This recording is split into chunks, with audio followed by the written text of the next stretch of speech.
아직도 홈쇼핑에 12개월 할부로 영양제 사서 돈 날리고 계시진 않으신가요?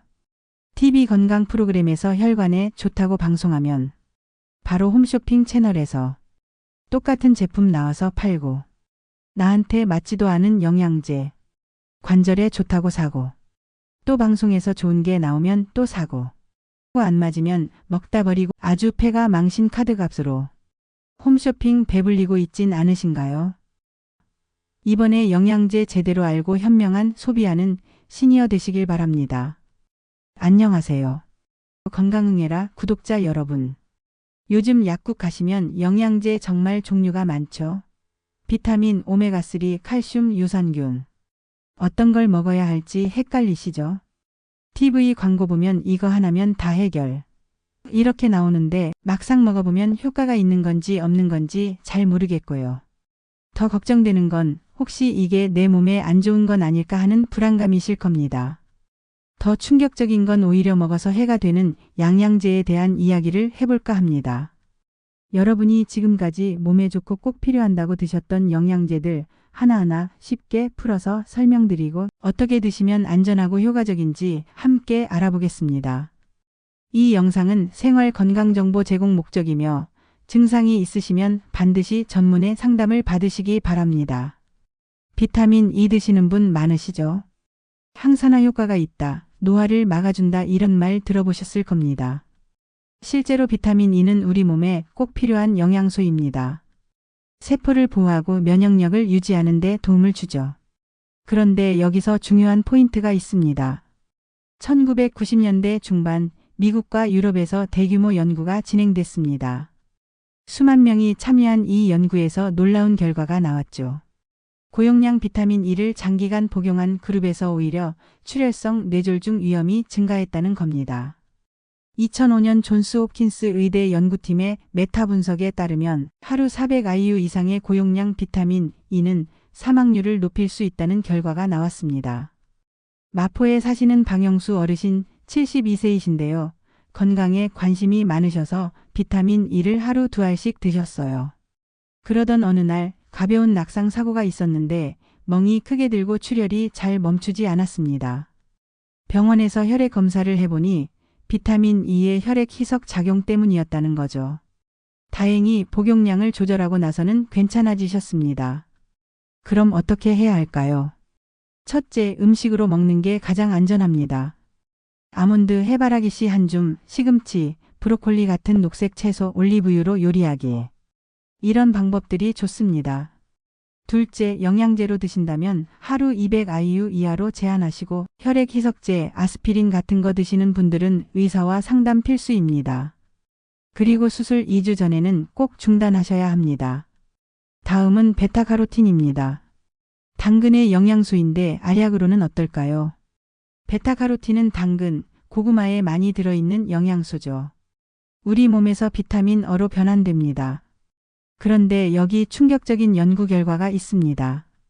1994년 핀란드에서 진행된 ATBC 연구는 의학계를 놀라게 했습니다. 흡연자 2만 9천 명을 대상으로 한 이 연구에서 베타카로틴 보충제를 먹은 그룹의 폐암 발생률이 18% 증가했습니다. 1996년 미국의 CARET 연구도 비슷한 결과를 보였습니다. 흡연자와 성면 노출자에서 베타카로틴 보충제가 오히려 해로웠던 거죠. 그럼 어떻게 해야 할까요? 베타카로틴은 자연식품으로 드세요. 당근, 고구마, 단호박, 시금치, 케일 이런 음식들은 안전하고 효과적입니다. 흡연자는 절대 고용량 보충제 금지입니다. 일반인도 보충제보다는 음식으로 드시는 게 훨씬 좋습니다. 마이너스. 다음은 칼슘 보충제입니다. 뼈와 관절을 위한 기적의 약 이렇게 불리죠. 특히 여성분들은 폐경후 골다공증 예방을 위해 칼슘 보충제를 많이 드십니다. 그런데 칼슘에도 함정이 있습니다. 2010년 뉴질랜드 오클랜드 의대 연구팀이 1,471명의 여성을 대상으로 5년간 추적 조사했습니다. 결과는 어땠을까요? 칼슘 보충제를 먹은 그룹에서 심근경색 위험이 31% 증가했습니다. 2013년 미국 심장협회 저널에 발표된 연구에서도 하루 1000mg 이상의 칼슘 보충제가 심혈관 질환 위험을 높인다고 했습니다. 왜 그럴까요? 칼슘 보충제를 먹으면 혈중 칼슘 농도가 급격히 올라갑니다. 이렇게 갑자기 늘어난 칼슘은 뼈로 가지 않고 혈관벽에 쌓여서 동맥경화를 일으킬 수 있습니다. 실제 사례를 말씀드리겠습니다. 김정란 여사님 75세이신데요. 골다공증 진단을 받고 3년간 칼슘을 하루 1500mg씩 드셨어요. 그런데 건강검진에서 관상동맥에 석회화가 진행되고 있다는 결과가 나왔습니다. 의사 선생님이 칼슘 보충제를 중단하고 운동과 음식으로 바꾸라고 하셨죠. 또 다른 문제로는 신장 결석입니다. 칼슘을 과도하게 먹으면 신장 결석 위험도 높아집니다.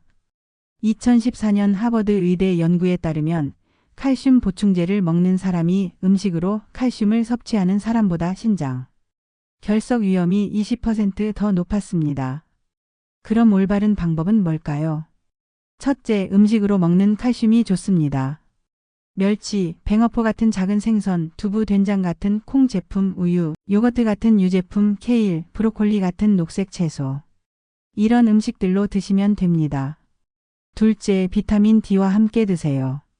칼슘은 비타민 D가 없으면 흡수가 안 됩니다. 오전 햇빛 1520분 쬐기, 비타민 D 혈중 농도 검사 후 필요시 보충하시면 됩니다. 셋째, 운동이 핵심입니다. 걷기, 계단 오르기 같이 뼈에 적절한 자극을 주는 운동을 주 3에서 4회 30분 이상 하시면 좋습니다. 넷째, 보충제는 신중하게 드세요. 하루 500에서 600mg 이하로 한 번에 많이보다 나눠서 아침, 저녁으로 드시고 식사와 함께 복용하시면 됩니다. 심혈관 질환 있으시면 의사와 꼭 상담하시기 바랍니다. 마이너스. 다음은 은행잎 추출물입니다. 기억력 좋아진다, 치매 예방한다, 은행잎 추출물 광고에서 자주 듣는 말이죠. 나이 들면 깜빡깜빡하는 게 늘어나니까 많은 분들이 드시는데요. 연구 결과는 어떨까요? 2008년 미국 국립보건원 NIH가 후원한 GEM 연구는 75세 이상 3069명을 6년간 추적했습니다. 결과는 은행잎 추출물이 치매 예방에 전혀 효과가 없었습니다. 2012년 프랑스에서 진행된 GUIDAG 연구도 마찬가지였습니다. 70세 이상 2854명 5년 추적 결과 효과 없음으로 나왔고요. 2015년 코크란 리뷰 세계 최고 권위의 의학 메타 분석에서도 은행잎 추출물의 치매 예방 효과는 입증되지 않았다고 결론 내렸습니다. 은행잎 추출물의 더 큰 문제는 출혈 위험입니다. 혈액을 묽게 만드는 작용이 있어서 아스피린, 와파린 같은 항응고제, 다른 혈액 희석, 영양제 이런 것들과 함께 먹으면 위험합니다. 실제 사례입니다. 이정자 선생님 74세이신데요. 기억력 개선을 위해 2년간 은행잎 추출물을 드셨습니다. 가벼운 낙상 후 머리를 살짝 부딪혔는데 뇌출혈이 생겨서 응급실에 가셨어요. 평소 고혈압약, 혈액 희석 성분 포함된 약을 드시고 계셨는데 은행잎이 이 효과를 증폭시킨 겁니다. 그럼 기억력 지키는 진짜 방법은 뭘까요? 첫째, 늘 하는 얘기지만 규칙적인 운동입니다. 하루 30 또는 40분 빠르게 걷게 되면 뇌로 가는 혈류를 개선하고 새로운 뇌세포 생성을 촉진한다고 알려져 있습니다. 둘째, 두뇌 활동입니다. 책 읽기, 신문 읽기, 십자말풀이, 스도쿠 악기나 외국어 같은 새로운 것 배우기. 이런 활동들이 좋습니다. 셋째, 사회 활동입니다. 친구들과 자주 만나기, 동호회 활동, 자원봉사 같은 것들이죠. 넷째, 지중해식 식단입니다. 생선, 오메가3가 풍부한 음식, 올리브유, 채소, 과일, 견과류. 이런 식단이 좋습니다. 2017년 미국 러시 의대 연구에 따르면 이런 생활 습관을 실천한 사람들의 치매 위험이 53%나 감소했습니다. 마이너스. 다음은 고용량 단백질 보충제입니다. 나이 들면 단백질 많이 먹어야 한다. 요즘 이런 말씀 많이 들으시죠? 근육 감소, 근감소증을 막기 위해 단백질 보충제를 드시는 분들이 많습니다. 단백질은 분명 중요합니다. 하지만 지나치면 해롭습니다. 단백질을 과도하게 섭취하면 신장에 부담이 됩니다. 단백질이 분해되면서 생기는 노폐물 요소 크레아티닌을 신장이 걸러내야 하는데 너무 많으면 신장이 과부하에 걸립니다. 2016년 미국 신장학회 저널에 발표된 연구에서 하루 단백질 섭취량이 체중 1kg당 1.5g를 초과하면 만성 신장질환 위험이 증가한다고 했습니다. 특히 당뇨병, 고혈압이 있는 분들은 더 조심해야 합니다. 인천에 사시는 최병호 선생님은 72세이신데요. 근육 키우려고 단백질 파우더를 하루 2회씩 드셨습니다. 3개월 후 건강검진에서 신장 기능 수치가 나빠진 걸 발견했습니다. 다행히 단백질 파우더를 중단하고 음식으로 적정량만 섭취하면서 회복되셨습니다. 또 다른 문제는 첨가물과 중금속입니다. 시중 단백질 파우더에는 인공 감미료, 향료, 색소, 방부제 이런 첨가물이 들어 있습니다. 2018년 미국 소비자 보고서의 조사에 따르면 일부 단백질 보충제에서 납, 카드뮴, 비소 같은 중금속이 검출되기도 했습니다. 그럼 올바른 단백질 섭취법은 뭘까요? 첫째, 적정량을 지키세요. 일반 노인은 체중 1kg당 0.8에서 1.0g, 운동하시는 분은 체중 1kg당 1.0에서 1.2g입니다. 예를 들어 60kg이면 하루 4,872g 정도면 됩니다. 둘째, 음식으로 충분합니다. 삶은 계란 1개에 6g, 두부 14모에 7g, 생선 1토막에 20g, 닭 가슴살 100g에 23g, 우유 1컵에 8g. 이 정도 들어 있습니다. 셋째, 하루 3끼에 나눠서 드세요. 아침에 계란 1개, 점심에 생선 1토막, 저녁에 두부 반모. 이렇게 드시면 됩니다. 넷째, 운동과 함께 하세요. 단백질만으로는 근육 안 늘어요. 주 2, 3회 근력 운동, 걷기, 스쿼트, 계단 오르기 같은 운동을 함께 하셔야 합니다. 마이너스. 다음은 종합 비타민입니다. 이거 하나면 다 해결. 종합 비타민 광고의 단골 멘트죠. 편하긴 하지만 정말 좋은 선택일까요? 첫 번째 문제점은 불필요한 성분입니다. 종합 비타민에는 10에서 30가지 영양소가 들어 있습니다. 그런데 여러분께 정말 필요한 건 그중 몇 가지일 겁니다. 나머지는 몸에서 그냥 빠져나가거나 과잉 섭취로 부작용을 유발할 수 있습니다. 두 번째 문제점은 상호작용입니다. 어떤 영양소들은 함께 먹으면 서로 방해합니다. 예를 들어 칼슘과 철분은 흡수 경쟁을 하고 아연을 많이 먹으면 구리 흡수를 저해하고 비타민 E와 비타민 K는 상호작용을 합니다. 2011년 아이오와 여성건강연구 38,772명을 19년 추적한 연구에서 종합 비타민을 장기 복용한 그룹의 사망률이 오히려 증가했습니다. 2013년 미국 뇌과학회지에 실린 리뷰에서도 건강한 사람에게 종합 비타민은 이득이 없다고 결론 내렸습니다. 세 번째 문제점은 약과의 상호작용입니다. 많은 시니어분들이 만성질환 약을 드십니다. 혈압약, 당뇨약, 항응고제. 종합 비타민의 일부 성분이 이런 약들과 상호작용할 수 있습니다. 그럼 어떻게 해야 할까요? 첫째, 맞춤형 보충을 하세요. 혈액 검사로 부족한 영양소를 확인하고 필요한 것만 골라서 드시면 됩니다. 둘째, 시니어에게 실제로 필요한 것만 드세요. 비타민 D는 대부분 부족합니다. 햇빛 부족 때문이죠. 비타민 B12는 위산 감소로 흡수가 저하됩니다. 칼슘은 필요시 적정량만 드시면 됩니다. 셋째, 음식이 우선입니다. 다양한 색깔의 채소와 과일, 통곡물, 견과류, 생선, 콩, 두부. 이런 음식들을 드시는 게 가장 좋습니다. 구미에 사시는 정미숙 여사님, 올해 68세이신데요. 종합 비타민을 끊고 병원에서 혈액 검사를 받았습니다. 결과는 비타민 D만 부족하더랍니다. 지금은 비타민 D만 보충하고 나머지는 식사로 해결하십니다. 건강 상태도 더 좋아지고 지갑 부담도 훨씬 줄었다고 하세요. 마이너스. 이제 올바른 영양제 복용 가이드를 말씀드리겠습니다. 첫째, 먼저 검사부터 하세요. 혈액 검사로 부족한 영양소를 확인하고 의사, 약사와 상담하고 내가 먹는 약과의 상호작용을 체크하세요. 둘째, 필요한 것만 선택하세요. 모든 사람에게 좋은 영양제는 없습니다. 내 몸 상태에 맞춰 선택하셔야 합니다.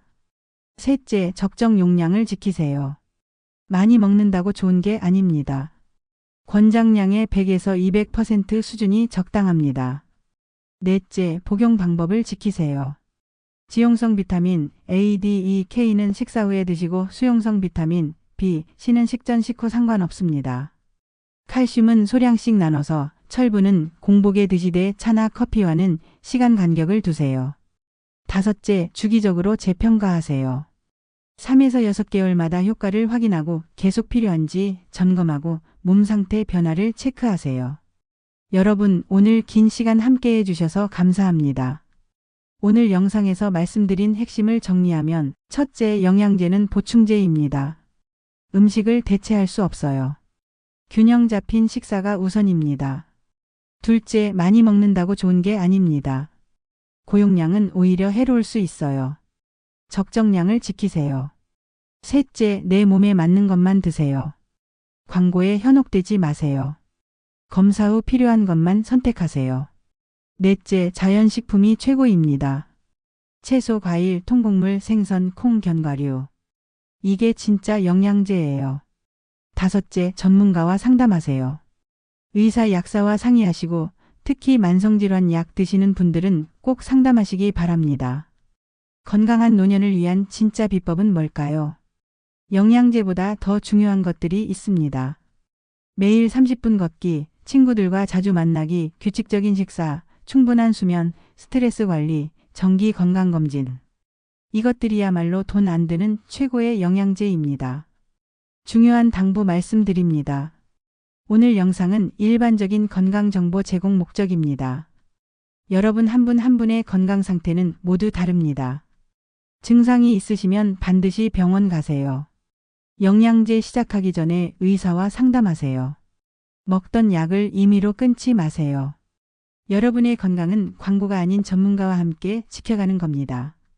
앞으로 건강흥해라는 유용한 정보와 헷갈리는 건강 상식들로 꽉꽉 채워나가겠습니다. 그리고 세상 손쉬운 구독과 좋아요, 알림 설정 부탁드려요. 오늘도 건강하고 행복한 하루 되세요. 다음 영상에서 또 뵙겠습니다. 감사합니다.